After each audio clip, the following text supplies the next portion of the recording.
प्रारब्ध सबको भोगना ही पड़ता है और बड़े बड़े महापुरुषों को भी प्रारब्ध भोगना ही पड़ा। और आपके श्रीमुख से ये भी सुना कि भगवान सर्वशक्तिमान है, सब कुछ करने में समर्थ हैं महाराज जी, फिर वो अपने भक्तों के प्रारब्ध को पूर्ण रूप से नष्ट क्यों नहीं करते? नहीं, जो सच्चा पहलवान होता है वो कायर और आलसी अपने चेला को नहीं बनाता है। अगर यहां मारा और थोड़ा सा वो कच्चा पड़ा तो हजारों हाथ यही मारेगा वो। तो फिर भगवान जगत गुरु अपने चेला को कच्चा कैसे रखेंगे? शरीर राग से जो डर रहा है कि प्रारब्ध भोग भगवान मिटा दे, वो कायर है, शरीर रागी है। अरे देखो, हमारे भगवान सर्वशक्तिमान और परम कृपाल होते हुए अपने चेला पर आरा चलवा दिया, मूरत ध्वज पर, अपने शरणागत पर राग पर आरा चलवा दिया। पूरे देह को चीर कर 2 भागों में करो। क्या समझते हो हम जगत गुरु के चेला कोई साधारण थोड़ी? भगवान अपने पार्षद को कमजोर बनाएंगे क्या? बड़ा सा बड़ा प्रारब्ध भोग भी ऐसे हंसते हुए मुस्कुरा करके जब आग में झोंका गया प्रहलाद जी को, जहर पिलाया गया प्रहलाद जी को, बड़े बड़े गजराजों से रौंदा गया प्रहलाद जी को, अस्त्र शस्त्रों का प्रहार किया गया, कृत्या उत्पन्न की गई, क्या क्या नहीं किया गया, लेकिन बाल भी बांका नहीं हुआ। तो हमारी छाती चौड़ी होती है कि मेरा स्वामी इतना कृपालु है, इतना मजबूत कर देता है अपने दांत को कि प्रकृति का कोई भी वार उसका बाल बांका भी न कर पाए।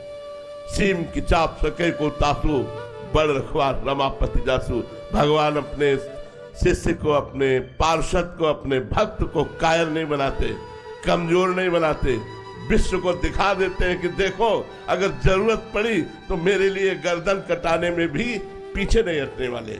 इसलिए भगवान प्रारब्ध नहीं मिटाते, प्रारब्ध भोगने की सामर्थ्य देते हैं। भोगो और मेरा स्मरण करते हुए जगत के लिए उदाहरण बनो, जगत को दिखाओ कि हम भगवान के हैं और हर कष्ट सहकर भगवान के हैं। इसलिए बड़े बड़े महापुरुषों के शरीरों में भीषण पीड़ा दी गई।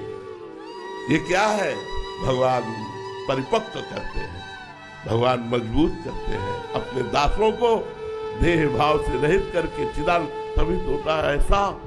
ऐसा कैसे बोले? ऐसा इसलिए क्योंकि भगवान के दास हैं, क्योंकि भगवान के जन हैं। इसलिए सर्वाश्चर्य में भगवान की कृपा, भगवान की कृपा कमजोर नहीं करती। पर जी प्रतिकूलता देके विशेष भजन में रुचि करवाते हैं। बिल्कुल, प्रतिकूलता ही भगवान के साक्षात्कार का योग प्रदान करती है।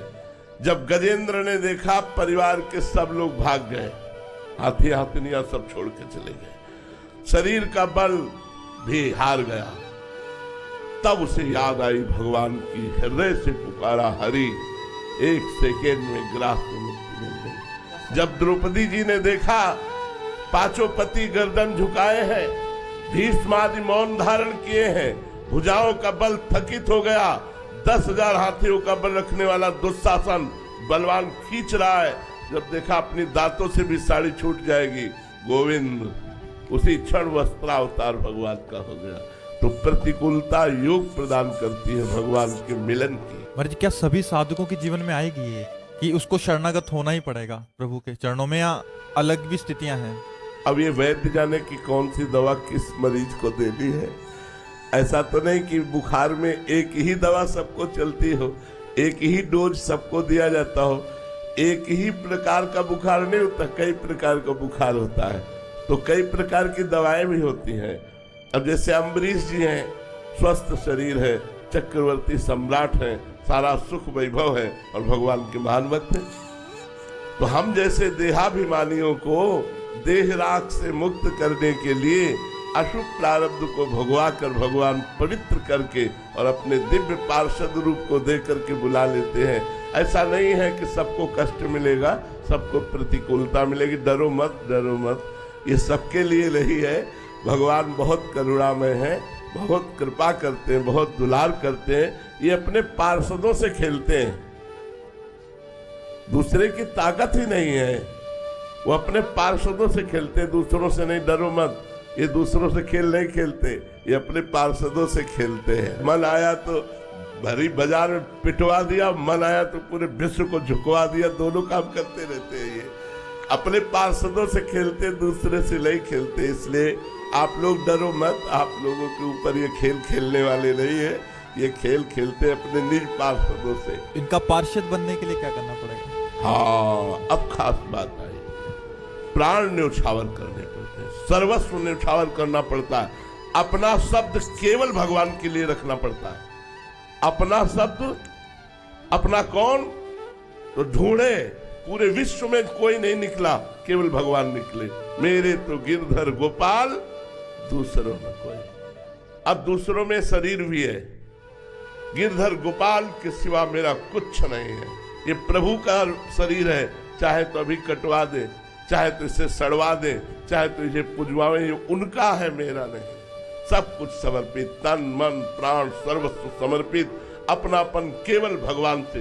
वो भगवान का निजी पार्षद है। कहा राम रन हतो पचारी, अंतिम श्वास तक भगवान के आदेश का पालन किया। जय विजय है और कोई नहीं है। रावण कुंभकर्ण और भगवान के सामने भगवान को कट वचन कहते हुए भगवान पर अस्त्र शस्त्रों का प्रहार। ये तो विरोधी पक्ष में भीष्म जी, महाभागवत और कृष्ण चंद्रजू के शरीर में कितने बाण मारे, कितने अस्त्र मारे। क्यों? क्योंकि वो निजी पार्षद है। अगर कृष्ण की इच्छा है कि प्रहार करो तो चूकेंगे नहीं, एक सेकंड में उनकी आज्ञा का पालन करेंगे। मर्जी ये स्थिति नाम जप से आएगी या उनकी कृपा से ही आएगी? वैसे प्रधानता तो कृपा है, लेकिन सहयोगी नाम जप है। भगवत पार्षद, भगवत समर्पित। एक दिन द्वारिकाधीश, हा गोपी, हा गोपी, तो देवर्षि नारद जी पहुंचे। देखा कि भगवान की आंखों में अश्रु है और मुख में गोपी नाम है। कहा प्रभु, एकांत में आप उसी का सुमिरन करते हैं जिसे बहुत प्यार करते हैं। आज मुझे पता चल गया आप गोपियों को बहुत प्यार करते हैं। क्या हम में से कोई ऐसा भक्त नहीं है जो कभी आपको एकांत में ऐसे याद आता हो? भगवान ने देवर्षि नारद जी से कहा कि हम इंतजार ही कर रहे थे कि आप आए और मैं अपनी पीड़ा बताऊं। आज मेरे उदर में बहुत पीड़ा हो रही है। पीड़ा हो रही? हाँ। अगर किसी भक्त की चरण रज लेकर के मैं ऐसे लगा लूं तो पीड़ा समाप्त हो। भक्त की चरण रज अभी लाता हूं प्रभु।